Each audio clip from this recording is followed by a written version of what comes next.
He destroyed the woman who loved him, stole everything from her, even her name. 5 years later, he thought he was safe, until she appeared on the screen of his own company boardroom. What if the person you trusted most turned out to be the architect of your destruction? The day Lena Wu was sentenced to 5 years in federal prison, she didn't cry. She didn't scream. She didn't even flinch. As the cold metal cuffs tightened around her wrists, and the gavel struck like thunder in that sterile courtroom, she simply looked ahead, silent, still. But if anyone had looked closely, really looked, they might have noticed something strange behind her eyes. Not fear, not defeat, but calculation, resolve, a quiet fire that refused to be extinguished. Just weeks before that moment, Lena was a rising star in the art world, a curator with an impeccable eye and an even more impeccable reputation.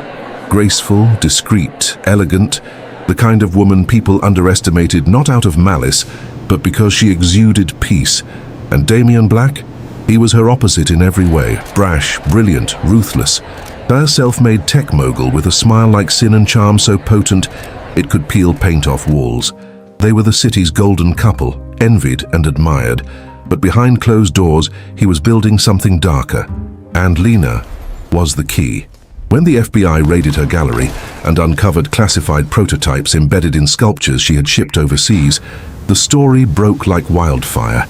Billion-dollar espionage ring fronted by art world darling. She insisted on her innocence, claimed the evidence was planted. But Damian, he disappeared before the trial even began. No one believed her. No one, except herself. But what Damian never realized, what no one realized, was that Lena Wu was not who they thought she was.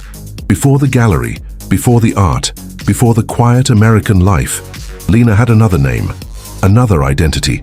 Raised in the hidden valleys of Wuzhen, trained under silent masters, molded by discipline and ancient strength, she walked away from that life to chase something gentler. But when Damian framed her, he didn't just destroy her reputation, he awakened the warrior she had buried deep within. Now, 5 years later, the gates of the prison creak open. Lena steps out, leaner, stronger, and infinitely more dangerous. The world has changed. Damian Black rules an empire of tech and terror, untouchable behind walls of money, secrets, and men with guns. But he made one fatal mistake. He let her live. And what's coming for him isn't just revenge, it's war. But what Damian doesn't know is that the storm that's coming isn't just Lena's fury, it's the empire she secretly commands. And her first move will make the ground beneath his feet begin to crumble. In the weeks following her release, Lena didn't return to the life she once had, because there was nothing left of it. Her apartment had been sold, her savings frozen, her name now a footnote in cybercrime history. The only thing she had left was silence. But silence can be a weapon. She traveled east, not to see family. They had vanished from her life long ago, but to reignite the fire that had once made her unstoppable. Deep in the mountains of China, the monks of her childhood hadn't forgotten her. They welcomed her back not as a criminal, but as a lost daughter returning to the path. For 3 months, she trained harder than she had ever trained before, not just with her fists, but with her mind. Meditation, precision, control. Every movement sharpened her purpose. When she emerged, she was no longer just Lena Wu, the woman betrayed. She was He Lian and the Black Lotus. But revenge, she knew, couldn't be emotional. It had to be surgical. And so she vanished into a new identity, one she had hidden away long before her fall. Buried beneath shell companies and encrypted ledgers, she accessed her true inheritance. Billions tied to a forgotten tech dynasty, passed through secret channels from a father who once ruled a hidden empire in Southeast Asia. She took control quietly, built a team, recruited the discarded, the brilliant, the angry. Hackers, ex-military, financial assassins, people with nothing to lose and everything to gain. People who understood that this wasn't just about payback, it was about justice. Because while she was in prison, Damian Black hadn't just thrived, he had expanded. His company, Obsidian Core, was now one of the most powerful private tech firms in the world. Its devices were in every home, every hand. And at its heart was an innovation he had stolen from Lena's research. A biometric AI system she had designed in secret, never patented, meant to protect. He turned it into a weapon, used it to spy, control, manipulate, and those who questioned him, silenced. That's when Lena made her first move. A silent buyout of a key logistics firm Damien relied on, then a hostile acquisition of one of his primary investors, then another. Like a phantom, she dismantled his empire piece by piece, without ever showing her face. But Lena knew. Money alone wouldn't be enough. He had taken her freedom with lies. She would take his soul with truth. And so began the second phase of her war. A series of brutal targeted strikes. Executives found unconscious in their luxury condos.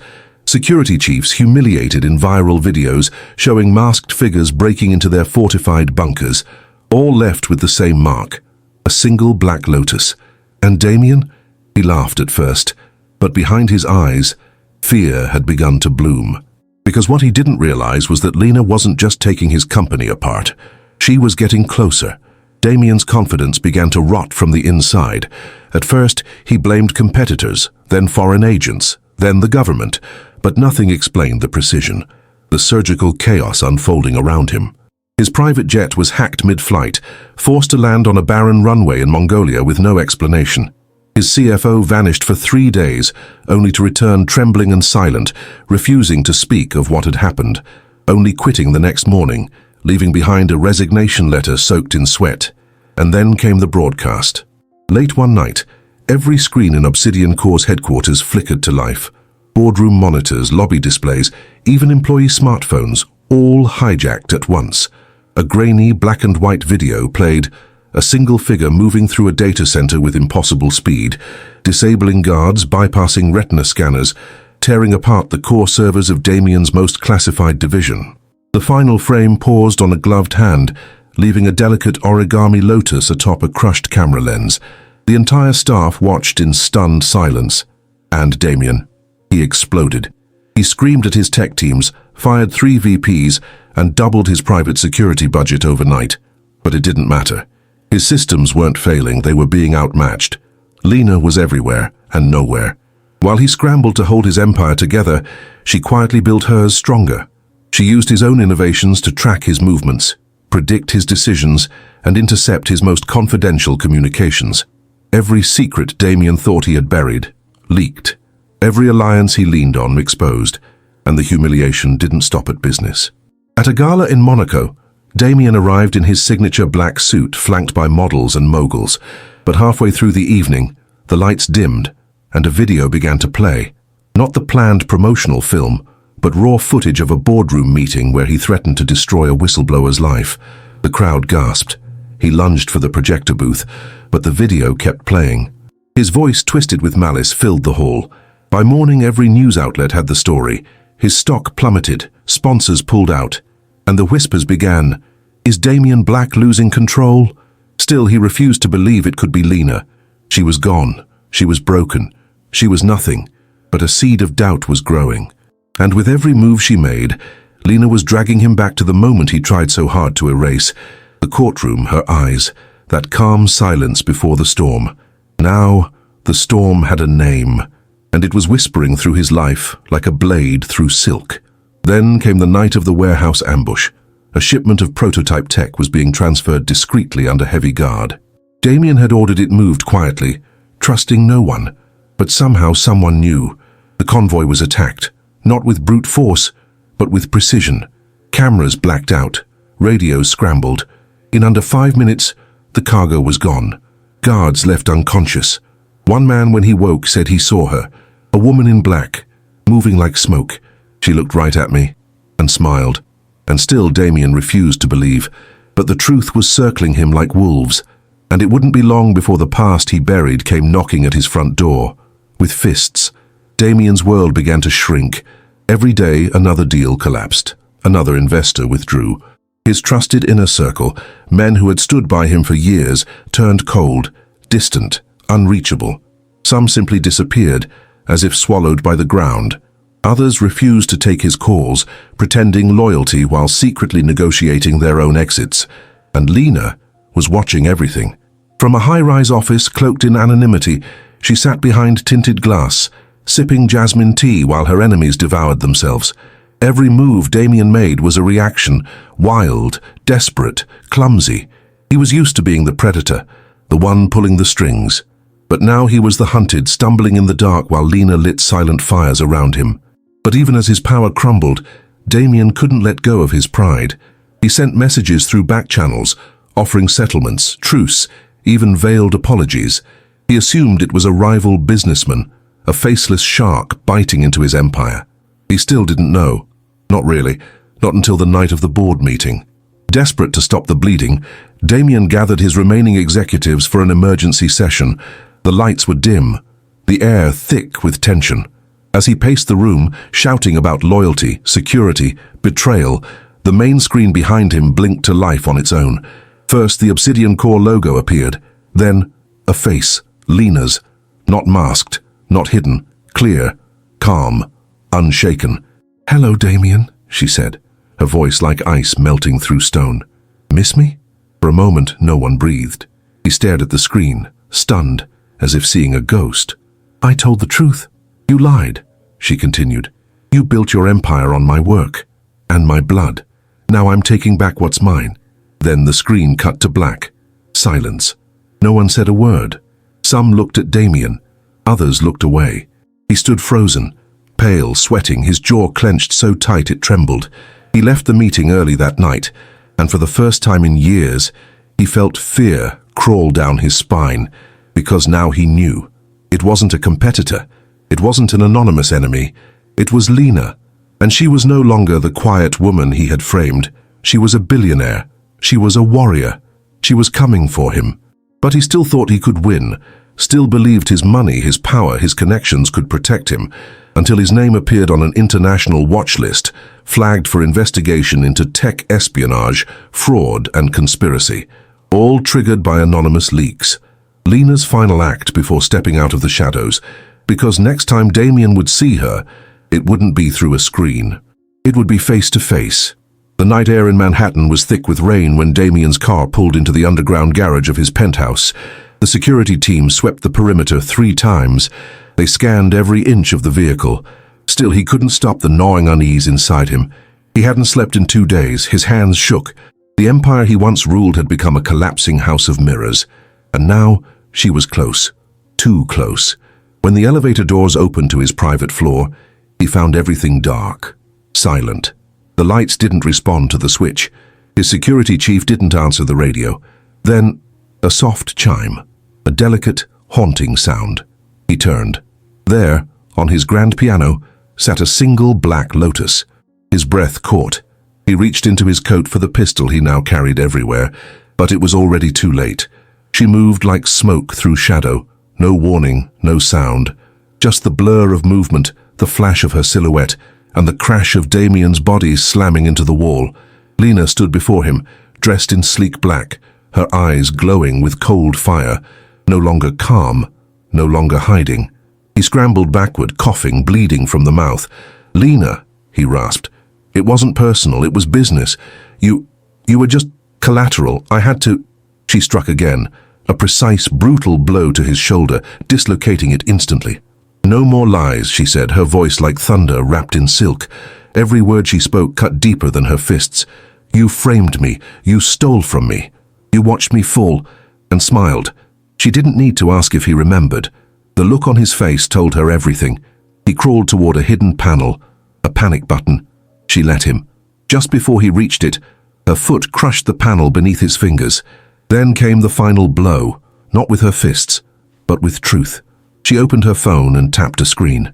Instantly, every TV and digital billboard within a 5-block radius lit up. A live broadcast of confidential documents, footage, testimony.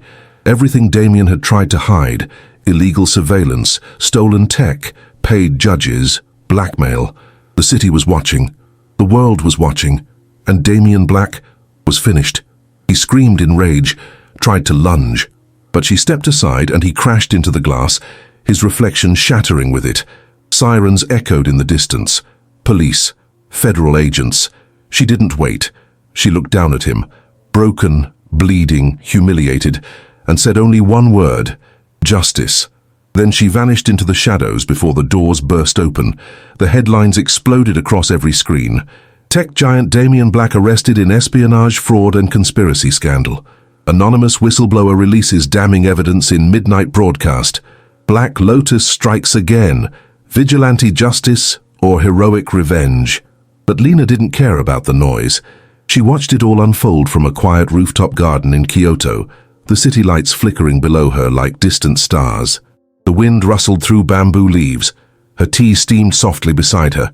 She had disappeared again. No interviews, no public statements, no fame. Because for Lena Wu, this was never about glory. It was about closure. Damien Black was done. Not just imprisoned, but exposed. Naked before the world, stripped of the power he clung to like armor. His victims, silenced engineers, erased collaborators, blackmailed innovators, began to speak. One by one, they stepped into the light, emboldened by the justice Lena had delivered. She had burned his empire to the ground, but more than that, she had reclaimed her name. Her silence had been her shield, her fists, the truth, and now she was free. Back in the monastery where her story began, a new generation of students trained under a different rhythm. She wasn't their master, not in title, but they watched her with reverence, respect, quiet awe. They had heard the legend, and she had finally earned her peace, because revenge, no matter how righteous, is a path paved in shadows. But justice, real justice, brings light to places where darkness thought it had won. And Lena Wu, she brought that light with her fists, her mind, and her unwavering will. She was the Black Lotus, unbreakable, unstoppable, unforgotten. And as her story whispered through the world, a warning to the wicked, a song to the broken, one truth remained: never mistake silence for weakness. Because sometimes the quietest soul is the storm. And if this story moved something inside you, if you've ever been betrayed, underestimated, or silenced, tell us in the comments how you would have faced your enemy. Your voice matters too. And who knows, maybe your story is the next one waiting to be told.